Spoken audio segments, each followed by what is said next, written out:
Bom dia!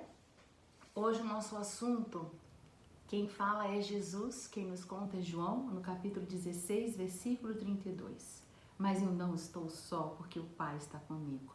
E o tema é com quem convivemos. Tiramos de alguns livros, né? Pão Nosso, do Caminho, Verdade e Caminho, Verdade e Vida, Nas Pegadas do Mestre e no Livro da Esperança, Cristãos sem Cristo. Muito bonito esse capítulo. Muito bem, hoje nós vamos começar a nossa reflexão com René Descartes. É um filósofo, físico, matemático francês. E ele disse a célebre frase: penso, logo existo. Pois é, mas a vida, ela manifesta-se exatamente pelo pensamento. E é daí que sai tudo que é, tudo que é e tudo que virá a ser.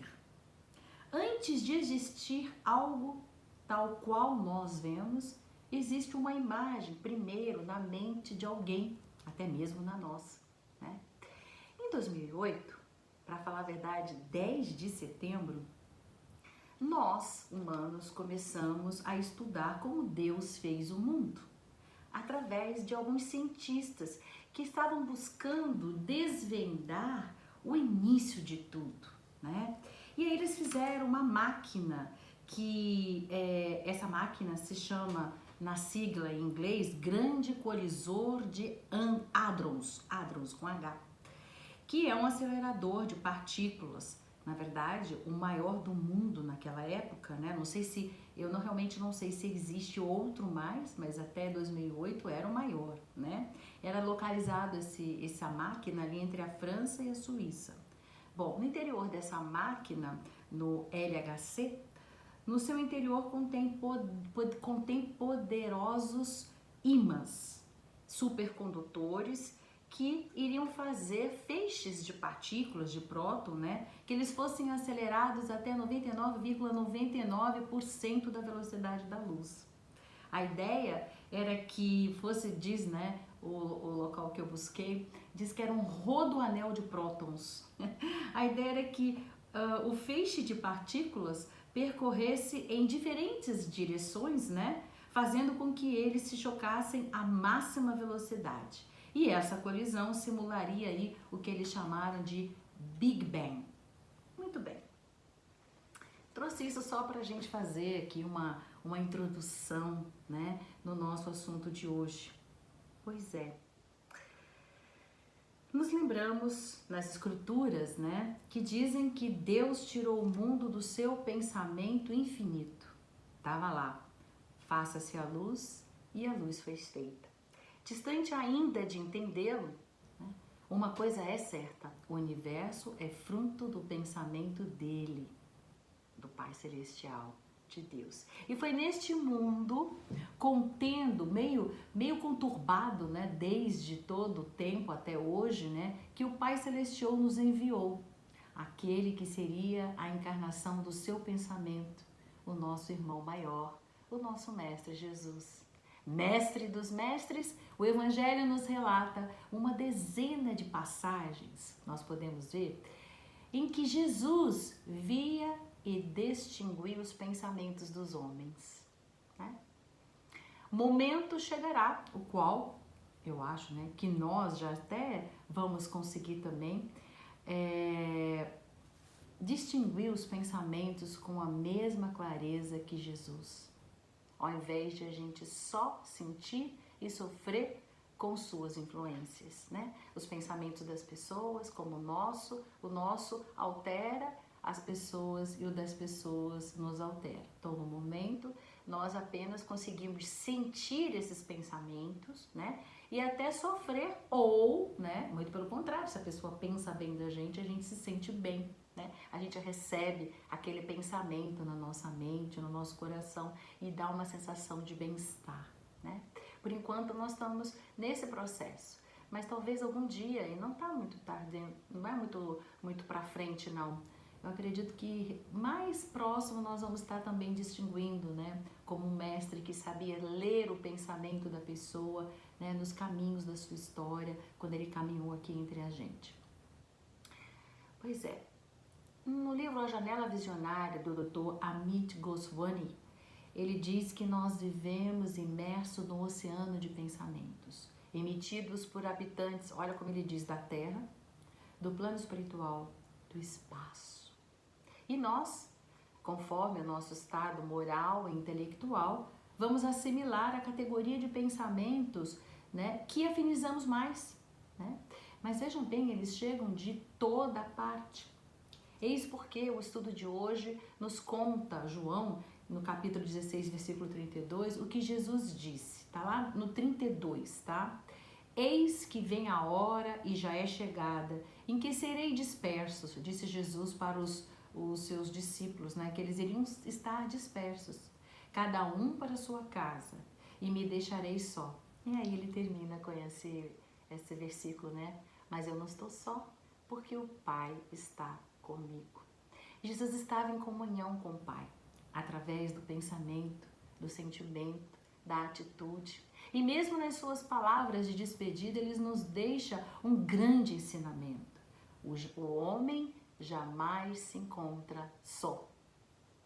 Os planos físicos e psíquicos estão todos entrelaçados através dos pensamentos, e assim se vai estabelecendo uma comunhão com os demais seres pensantes. Eis porque nunca, amigas, estamos só. Porém, estabelece-se aí uma dúvida, né? Com quem nós convivemos? Se o nosso pensamento é a linguagem por excelência, o idioma universal, o fato de nos encontrarmos uns encarnados e outros desencarnados, o que impediria aí o nosso intercâmbio? Sabemos que muitos não se apercebem da influenciação de um pensamento intruso que nos incentiva ou nos acabrunha. Um estado de alma, um pressentimento, um impulso bom ou mau, né? Estamos, amigos, cercados por afetos e desafetos, que colhemos como souvenirs, como diz Emmanuel, nas indas e vindas do nosso progresso moral e espiritual. Emmanuel nos diz: ninguém pode avançar livremente para o amanhã sem solver os compromissos de ontem. Através de numerosas reencarnações, temos sido cristãos sem o Cristo. Busquemos o Mestre Sublime no nosso coração para nós dignificar a nossa própria consciência. E chegou a hora, amigos, de assumirmos a responsabilidade de viver. Sabe por quê? Porque ninguém pode viver a toda hora com discernimento emprestado, né? Buscando palavras, frases, experiências de outros. Nós temos que viver com a nossa evolução, com as nossas experiências, certo? E chegou o momento de sermos senhores de nós mesmos, nos identificando com os propósitos de Deus, o nosso Pai. Jesus disse: eu não estou só porque o Pai está comigo. E a pergunta para todos nós levarmos nesse final de semana: será que estamos com o Pai? Como é que nós podemos ler os sonhos que o Pai tem para cada um de nós? Sabe como? Através do Evangelho de Jesus. O Evangelho do Mestre renova a nossa mente, né? Exatamente para que nós venhamos a trilhar caminhos da espiritualidade superior, nos alinhando diariamente com Deus. Gente, não é fácil. Demanda muita capacidade de renúncia e profunda dominação de si mesmo. Mas só se consegue isto com o coração. Lembre-se, pensar é criar. Então, cuidado com o que pensamos. Nós temos que ter um esforço de continuidade, perseverança. Lembre-se, pelos pensamentos, os seres se atraem, firmando uma comunhão. E os mensageiros do Senhor, do nosso Mestre Jesus, eles estão sempre juntos de nós e por nós e jamais nos abandonam. Basta que nós coloquemos o trabalho diariamente no amor. Que nós estejamos sempre fazendo o serviço no bem. Assim, nós vamos nos afinizar com eles, com esses benfeitores espirituais. Então, amigos, em silêncio, eles sabem escolher oportunidades, processos, maneiras e pessoas para nos apoiar e complementar o nosso trabalho. Então, o convite é: continuemos fiel ao dever de servir, entusiasmados na prática do bem. E nesta viagem de aperfeiçoamento, todos, encarnados ou desencarnados, de mãos dadas pelo pensamento, chegaremos ao nosso destino. Qual é o nosso destino? O coração de Deus.